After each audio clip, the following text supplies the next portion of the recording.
moi. Prions.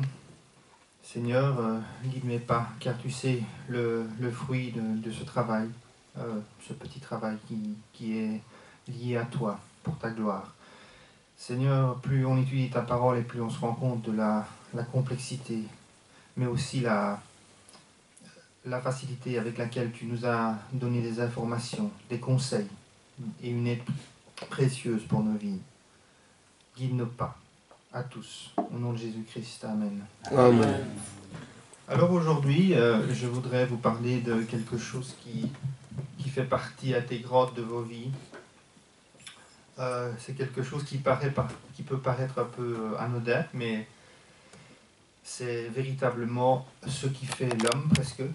Eh bien, ce sont ses choix.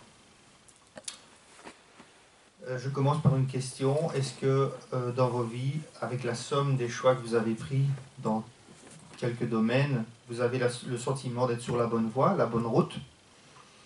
Je vous laisse méditer. On doit répondre. Non. Je vous laisse méditer.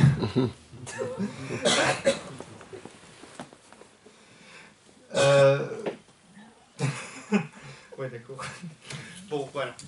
Bon, selon une étude de la Lightspeed en 2017, qui est une société qui s'occupe de recenser refaire des statistiques, ça a été pris dans 10 pays européens.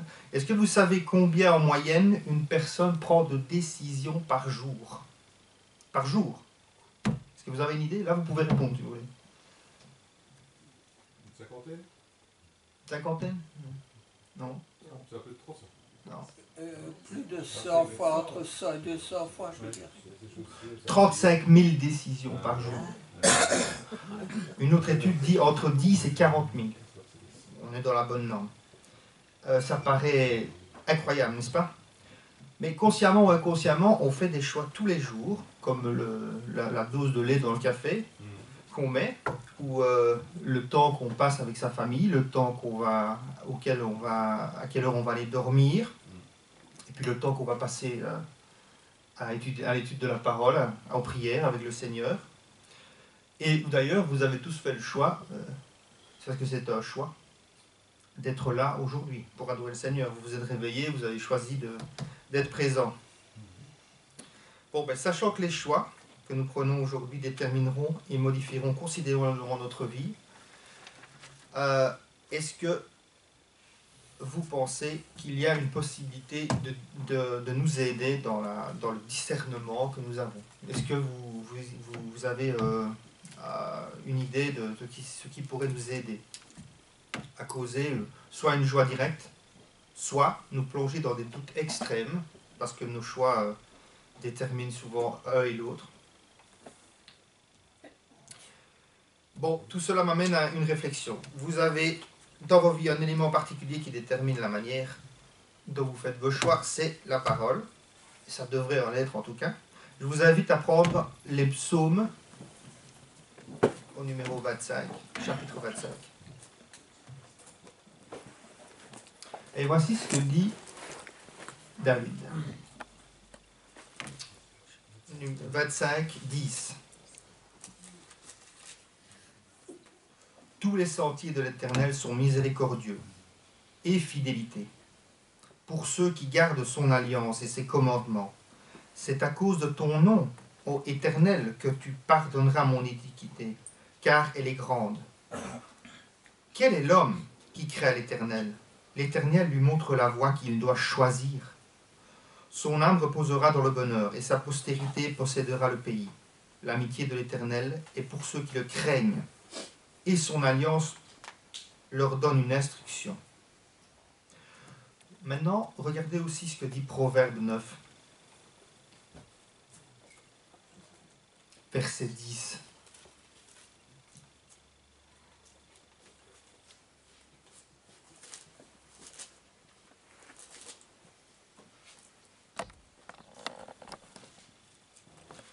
Le commencement de la sagesse, c'est la crainte de l'Éternel, et la science des saints, c'est l'intelligence. Ainsi, le commencement de tout, ce serait la crainte, ce serait ce qui nous amène à faire des choix à amener la sagesse. La sagesse, c'est ce qui nous permet de nous aider à être clairvoyants dans nos vies. Maintenant, quand le jeune Salomon est devenu roi, il a demandé à Dieu qui lui a accordé la sagesse et l'intelligence afin de pouvoir faire les bons choix, justement. La vie est remplie de dilemmes. Cette liberté de choix que nous avons constamment est pour moi un lien direct avec le libre arbitre. Cette puissance de Dieu qui nous permet soit d'être avec lui, soit d'être totalement à son opposé, ou ne pas être réconcilié, comme le disait prédicateur tout à l'heure. Vous avez déjà entendu cette célèbre phrase, choisir c'est renoncer. Pertinent, n'est-ce pas? Mais choisir, ce n'est pas seulement faire le deuil d'une autre opportunité. Un travail, un autre endroit où aller, c'est aussi une conviction. C'est s'identifier, se caractériser. Moïse, lui-même, a été dans sa vie confronté à des choix cruciaux. Il a été tiraillé entre deux mondes, deux identités, deux cultures même. Il a été prince d'Égypte et esclave hébreu, libérateur et fugitif, prophète et berger. Cet exemple est frappant. Il a été vraiment tiraillé, vraiment tiraillé. Dans toute l'histoire biblique, les prophètes ont été soumis à des choix cruciaux, même avec Dieu dans leur vie. Les choix étaient présents et nous avons ces mêmes choix à faire constamment. Quels qu'ils soient, petits, grands. En 2 Samuel, David, vous connaissez l'histoire, après son adultère, il ouvrit des portes. Il ouvrit des portes à beaucoup de péchés, vous savez. Et dans sa famille, des révoltes filiales, un coup d'État, une guerre civile. Il a eu une grande famine auquel il a dû faire face pendant 3 ans, et la guerre contre les Philistins. Quand le roi David a dû faire un dénombrement du peuple, il a senti qu'il avait fait une erreur dans ses interprétations. Alors l'Éternel parla à Gad, et il lui dit ceci. Lisons 2 Samuel du verset 9 au verset 15. 2 Samuel. Chapitre 24, je crois.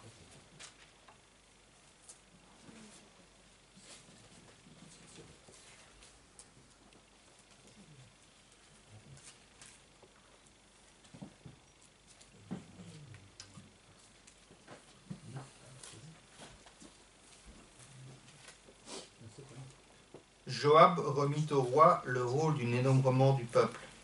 Il y avait en Israël 800 000 hommes de guerre, tirant l'épée, et en Juda 500 000 hommes. Mon chapitre. David sentit battre son cœur, après qu'il eut ainsi fait le dénombrement du peuple. Et il dit à l'Éternel, j'ai commis un grand péché en faisant cela. Maintenant, ô Éternel, daigne pardonner l'iniquité de ton serviteur, car j'ai complètement agi en insensé. Le lendemain, quand David se leva, la parole de l'Éternel fut ainsi adressée à Gad le prophète, le voyant de David. Va dire à David, ainsi parle l'Éternel, je te propose 3 fléaux, choisis-en un, et je t'en frapperai. Gad alla vers David et lui fit connaître la chose, en disant, veux-tu 7 années de famine dans ton pays, ou bien 3 mois de fuite devant tes ennemis qui te poursuivront, ou bien 3 jours de peste dans ton pays? Maintenant choisis. Je vois ce que je dois répondre à celui qui m'envoie. David répondit à Gad, je suis dans une grande angoisse. Oh, tombons entre les mains de l'Éternel, car ses commandements sont immenses, ses compassions sont immenses. Mais que je tombe pas entre les mains des hommes. L'Éternel envoya la peste en Israël, depuis le matin jusqu'au temps fixé, et de Dan à Beersheba, il mourut 70 000 hommes parmi le peuple. Est-ce que parfois nos choix antérieurs ne nous amènent pas à d'autres dilemmes toujours plus grands, où nous avons finalement une opportunité très très restreinte dans nos vies. Est-ce que vous ne pensez pas, en réalité, que les choix sont révélateurs de ce que nous sommes vraiment, et cela, à un moment donné, cela dérive de ce que nous avons fait dans les années passées? Le deuxième point, c'est que plus vous avez d'influence, plus vous risquerez d'avoir des choix difficiles à faire. Salomon pouvait avoir toutes les femmes qu'il voulait, mais il a choisi celles qui l'ont éloigné de Dieu. Vous pouvez prendre 1 Roi 11, de 1 à 9. Est-ce que quelqu'un peut lire parce que j'ai oublié de noter?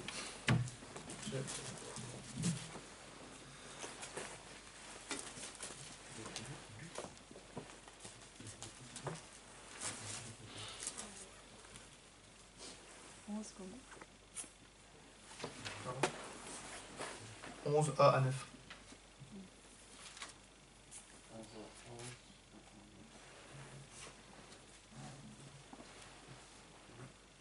Je lis au nom de Jésus-Christ. 1 Roi chapitre 11, versets 1 à 9. Le roi Salomon aima beaucoup de femmes étrangères, outre la fille de Pharaon, des Moabites, des Ammonites, des Édomites, des Sidoniennes, des Étiennes, appartenant aux nations dont l'Éternel avait dit aux enfants d'Israël: vous n'irez point chez elles, et elles ne viendront point chez vous. Elles tourneraient certainement vos cœurs du côté de leur Dieu. Ce fut à ces nations que s'attacha Salomon, entraîné par l'amour. Il y eut 700 princesses pour femmes et 300 concubines, et ces femmes détournèrent son cœur. À l'époque de la vieillesse de Salomon, ces femmes inclinèrent son cœur vers d'autres dieux, et son cœur ne fut point tout entier à l'Éternel, son Dieu, comme l'avait été le cœur de David, son père. Salomon alla après Astarté, divinité des Sidoniens, et après Milcom, l'abomination des Ammonites. Et Salomon fit ce qui est mal aux yeux de l'Éternel. Et il ne suivit point pleinement l'Éternel, comme David son père. Alors Salomon bâtit sur la montagne qui est en face de Jérusalem un haut lieu pour Kémosh, l'abomination des Moab, et pour Moloch, l'abomination des fils d'Ammon. Et il fit ainsi pour toutes ces femmes étrangères qui offraient des parfums et des sacrifices à leur Dieu. L'Éternel fit irriter contre Salomon parce qu'il avait détourné son cœur de l'Éternel, le Dieu d'Israël, qui lui était apparu 2 fois. Amen. Y a-t-il pas quelque chose de pertinent?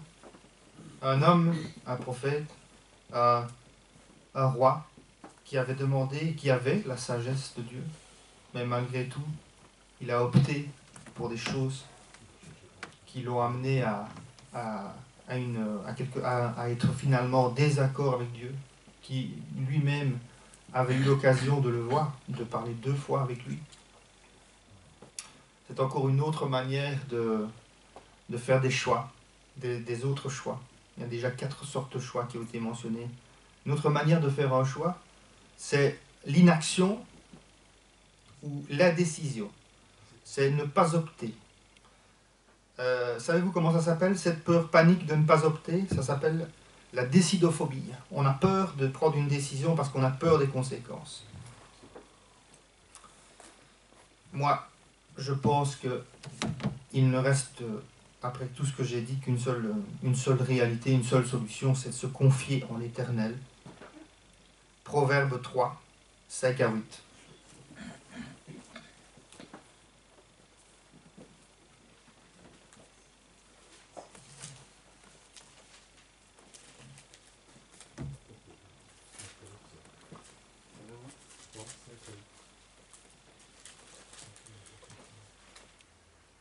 Ça peut le lire aussi. Je l'ai. Proverbe 3, 5 à 8.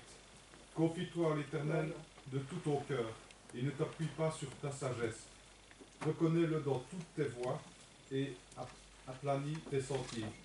Ne sois point sage à tes propres yeux, crains l'Éternel et détourne-toi du mal. Ce sera la santé pour tes muscles et un rafraîchissement pour tes os. Amen. Je suis allé beaucoup dans l'Ancien Testament aujourd'hui, mais c'est là que j'ai trouvé le plus d'inspiration pour aujourd'hui. Je crois que la seule opportunité que nous avons, c'est toujours de prier, d'être sage. Et nous avons quelque chose qui est de taille, c'est que nous avons le Saint-Esprit qui est en nous et qui nous aide. J'aimerais presque conclure en disant le véritable bon choix. Le bon choix, c'est de suivre Jésus. Le bon choix, c'est d'être imitateur de Jésus. Le bon choix, c'est vivre, vivre comme Jésus nous demande de vivre, c'est-à-dire ne pas placer en priorité nos propres désirs, mais toujours opter pour la meilleure solution qui s'offrira à nous, afin de ne pas payer les conséquences. Pour le dernier verset, je vous demanderai de prendre Apocalypse 3, 20.